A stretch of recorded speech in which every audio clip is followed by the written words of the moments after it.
Welcome to the third topic of daily scan. आज अपन इस टॉपिक में बात करेंगे voice of global south summit. अब ये समिट ऑर्गेनाइज की जा रही है इसी साल 2023 में।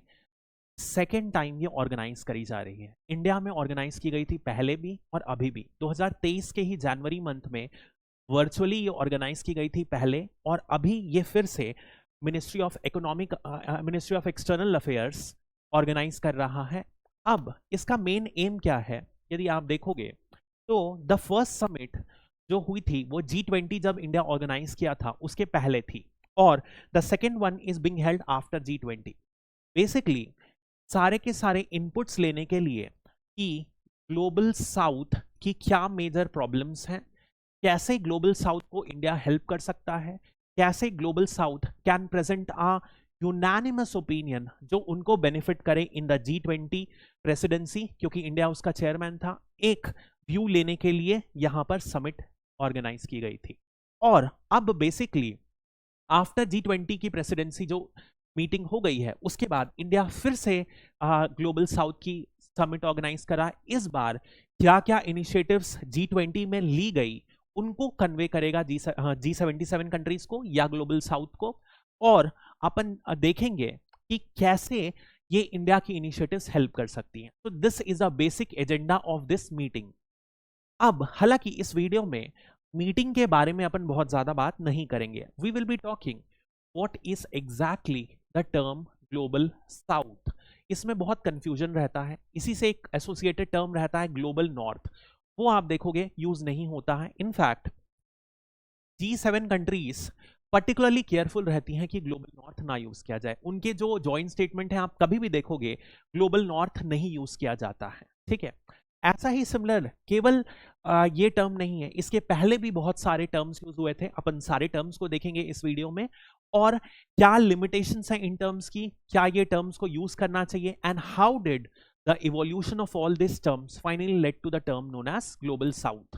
Will talk about all this in this video. तो सबसे पहले अपन बात करते हैं in general east and west एक टर्म यूज होता था।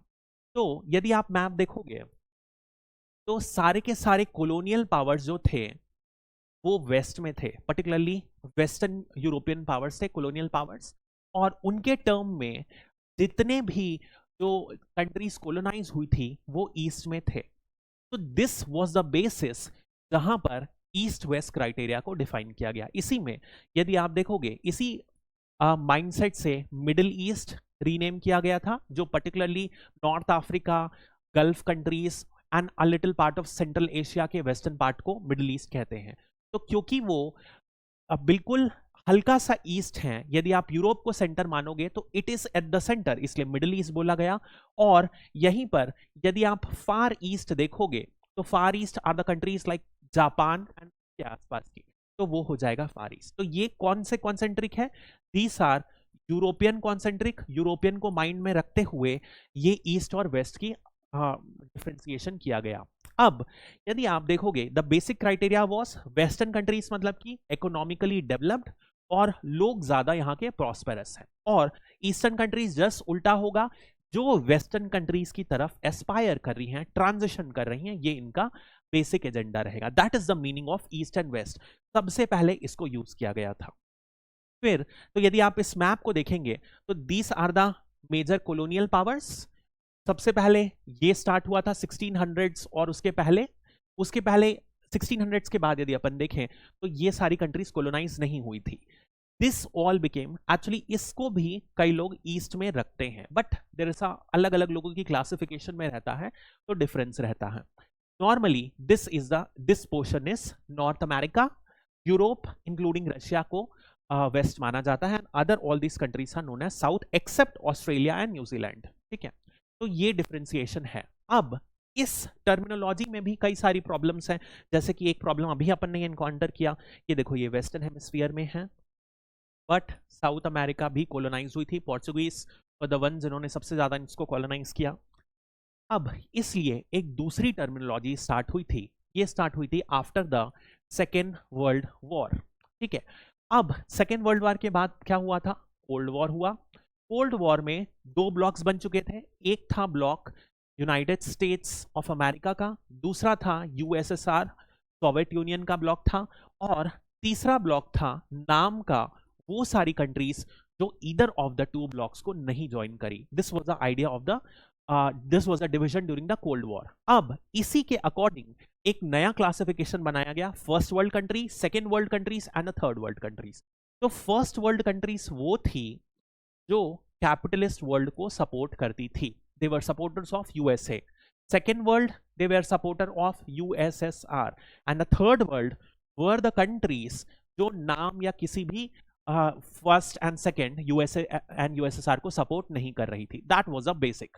तो यदि आप फर्स्ट देखेंगे तो ये पूरा का पूरा कनाडा, यूएस आ जाएगा first world countries, entire western Europe भी इसी क्लासिफिकेशन में आ जाएगा, और former Soviet union including the central Asia और आसपास की जो कंट्री जो यूएसएसआर के इन्फ्लुएंस थी, ये का सारा सेकेंड वर्ल्ड कंट्रीज में आ जाएगा।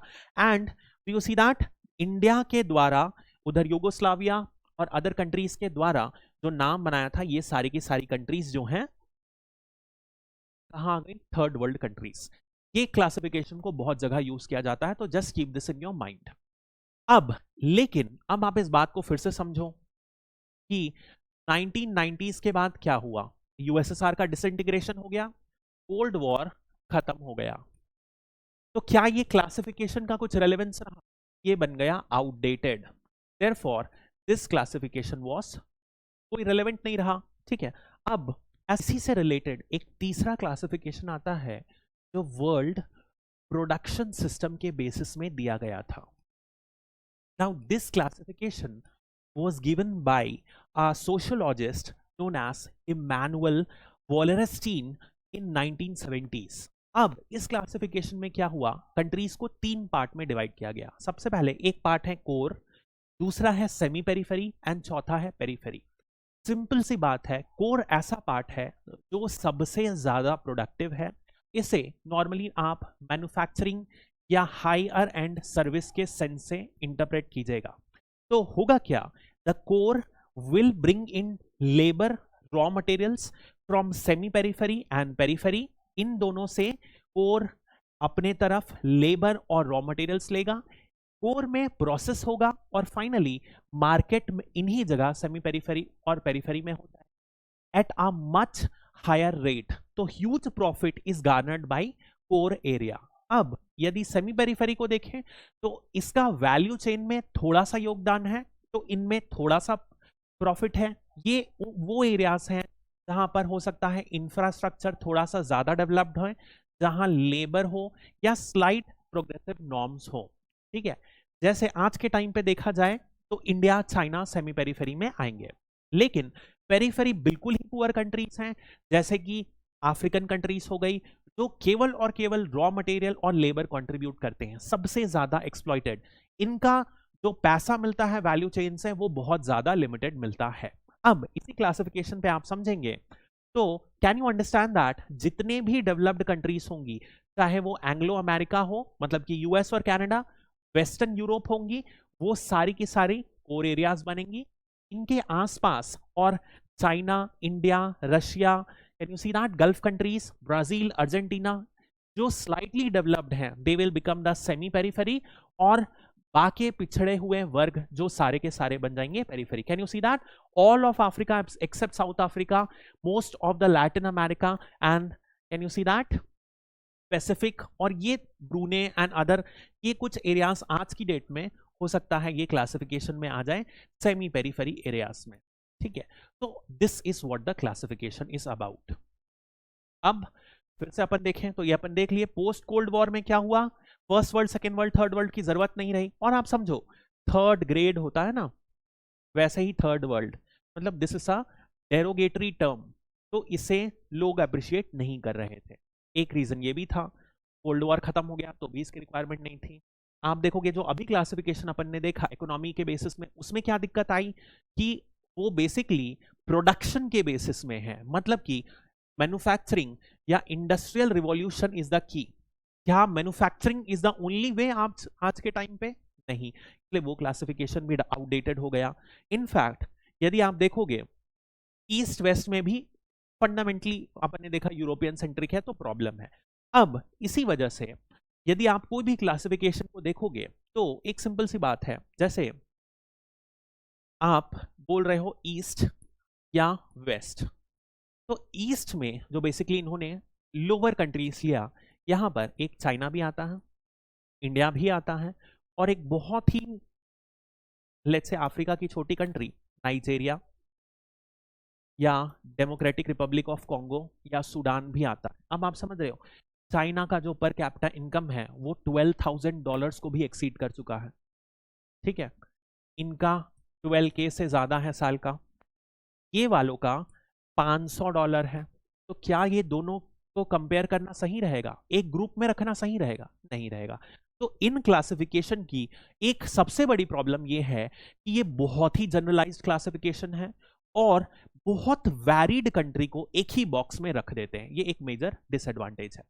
तो एक इसी बेसिस में एक और क्लासिफिकेशन जो फाइनली जो अपन यूज कर रहे हैं टर्म ग्लोबल साउथ, ये वाला क्लासिफिकेशन आया है। अब बेसिकली होता क्या है कि इसको कंपैरेटिवली ज्यादा एक्यूरेट माना जाता है, ठीक है, क्योंकि रीजन बीइंग इज दो चीजें हैं जिनके कारण ये कॉमन है। सबसे पहले इसको बोला जाता है कि जो भी ग्लोबल साउथ है वो कोलोनाइजेशन में, वो कॉलोनीज थी किसी ना किसी यूरोपियन पावर्स की, उनका कोलोनाइजेशन हुआ था, वन था। सेकंड, आज के टाइम पर इसको इस रेफरेंस में बोला जाता है कि जितने भी मल्टीलैटरल इंस्टीट्यूशंस हैं उनमें इनका प्रेजेंस लिमिटेड है। चाहे आप आईएमएफ ले लो, चाहे आप वर्ल्ड बैंक ले लो, चाहे यूएन ले लो, इनका प्रेजेंस लिमिटेड है। तो आज के दौर पर इस क्राइटेरिया के बेसिस में ज्यादातर ग्लोबल साउथ का रेफरेंस किया जाता है, ठीक है। तो जयशंकर जी ने जब ग्लोबल साउथ बोला तो it is in this reference of the multilateral institutions. हालांकि यदि अपन देखें कि सबसे पहली बार ये कैसे हुआ था, क्यों हुआ था, तो ये था ब्रांड लाइन, ठीक है।